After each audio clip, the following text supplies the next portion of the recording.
আপনাদেরও বাড়িতে যদি মশা, মাছি, আরশোলা, পিঁপড়ে, টিকটিকি, ইঁদুর এসবের উৎপাত প্রচণ্ড বেড়ে গেছে, তাহলে আজকের ভিডিওটি অবশ্যই পুরোটা একবার মন দিয়ে দেখে নিন।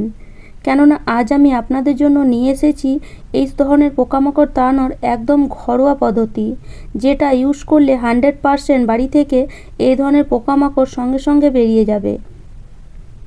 আর বেশি পয়সা দিয়ে বাজার থেকে কেমিক্যালযুক্ত ওষুধ কিনে আনতে হবে না, সেগুলো আমাদের শরীরের জন্য একদমই ভালো নয়। সেজন্য ঘরোয়া পদ্ধতি ইউজ করুন, যেটা কোনো ক্ষতিও হবে না, আর এই মশা, মাছি, আরশোলা, পিঁপড়ে, টিকটিকি, ইঁদুর সেগুলো পালিয়ে যাবে।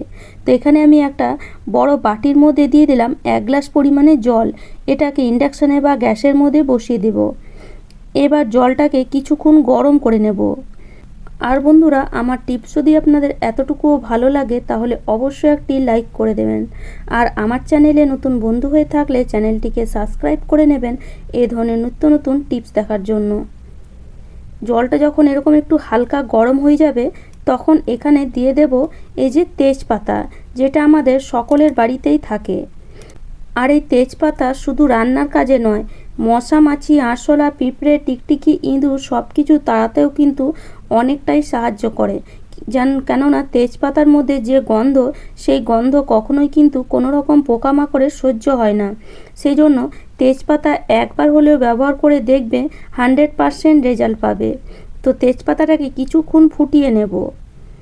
তো কিছুক্ষণ পর, মোটামুটি 5 থেকে 7 মিনিট পর যখন তেজপাতা এইভাবে ফুটবে, তখন জলের কালারটা একটু হালকা চেঞ্জ হয়ে যাবে। তখন এখানে আমরা দিয়ে দেব এই যে নিম পাতা। আর এই নিম পাতা কিন্তু মশা, মাছি, আরশোলা, পিঁপড়ে, টিকটিকি, ইঁদুর এসব তাড়ানোর জন্য খুবই কিন্তু কার্যকারী। সেজন্য নিম পাতা আমাদের অবশ্যই ব্যবহার করা দরকার যে কোনো পোকামাকড় তাড়ানোর জন্য। আর আজকে আমি নিম পাতার শুধু পাতা দেব না, নিম পাতার ডান্ডিগুলো এখানে দিয়ে দেব। কেননা নিম পাতার ডান্ডিগুলোর মধ্যেও কড়া ভাব থাকে, তেতো ভাব থাকে। তো সেই ডান্ডিগুলো একসাথে যদি এভাবে আমরা সেদ্ধ করে নিই, জলটা কিন্তু খুব তাড়াতাড়ি কড়া হয়ে যাবে বা তেতো হয়ে যাবে। সেই জন্য আমি আজকে এখানে ডান্ডি শুদ্ধই দিয়ে দিচ্ছি। তোমরা চাইলে শুধু পাতা আলাদা দিতে পারো, ডান্ডি বাদ দিয়ে দিতে পারো। এভাবে দিয়ে দিলে কিছুক্ষণের মধ্যেই দেখবে নরম হয়ে যাবে আর ভালো মতন জলের সঙ্গে এটা ডুবে যাবে। তো এটাকে দিয়ে মোটামুটি 10 থেকে 15 মিনিট অবশ্যই ফুটিয়ে নিতে হবে, যাতে জলের কালারটা পুরোপুরি চেঞ্জ হয়ে যায়, নিম পাতাটা পুরোপুরি যেন সেদ্ধ হয়ে যায়। আর গ্যাসের ফ্লেমটা এই সময় একদম লোতে করে দিতে হবে, যাতে জলটা ফুটে ফুটে মরে না যায়। নিম পাতার মধ্যে যে রস আছে বা তিতো ভাব আছে বা কড়া ভাব আছে, সেগুলো যেন জলের মধ্যে চলে আসে।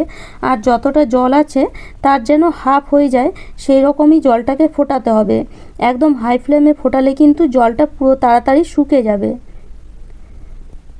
তো দেখো, এখন নিম পাতাটা কিন্তু অনেকটাই তোমার সেদ্ধ হয়ে এসেছে আর নিম পাতাটা নরমও হয়ে গেছে।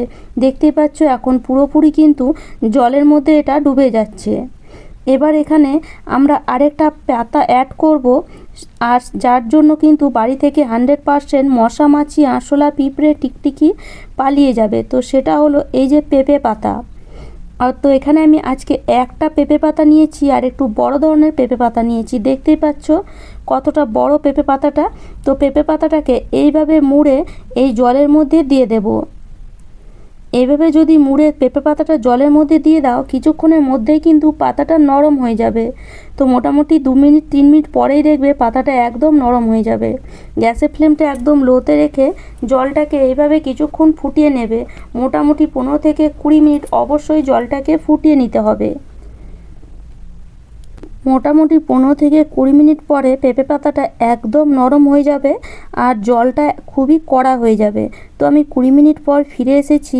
জলের কালারটা এখন দেখতে পাচ্ছেন কতটা কড়া হয়ে গেছে, একদম লাল হয়ে গেছে। আর পেঁপে পাতাটা এত বড় ছিল, সেটা আর এখন জলের মধ্যে মানে কিছুটা পরিমাণ দেখাই যাচ্ছে না, মানে এতটাই নরম হয়ে গেছে। এবার জলটাকে ঠান্ডা করে নেব পুরোপুরি। এখন জলটা পুরোপুরি ঠান্ডা।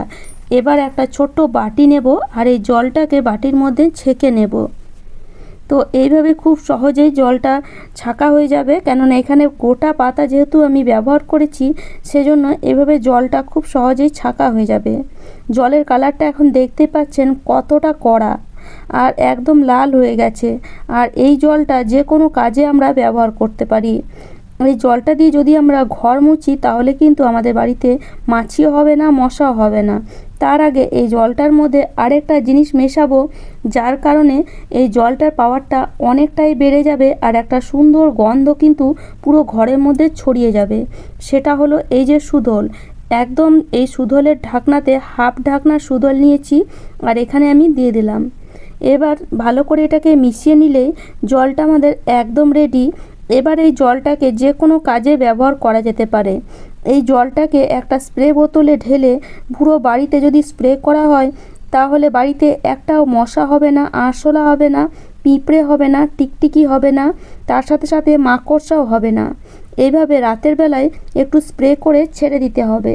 তারপরে যদি বাড়িতে বেশি পরিমাণে আরশোলা হয়েছে সেগুলো হুড়ুর করে কিন্তু বেরিয়ে আসবে।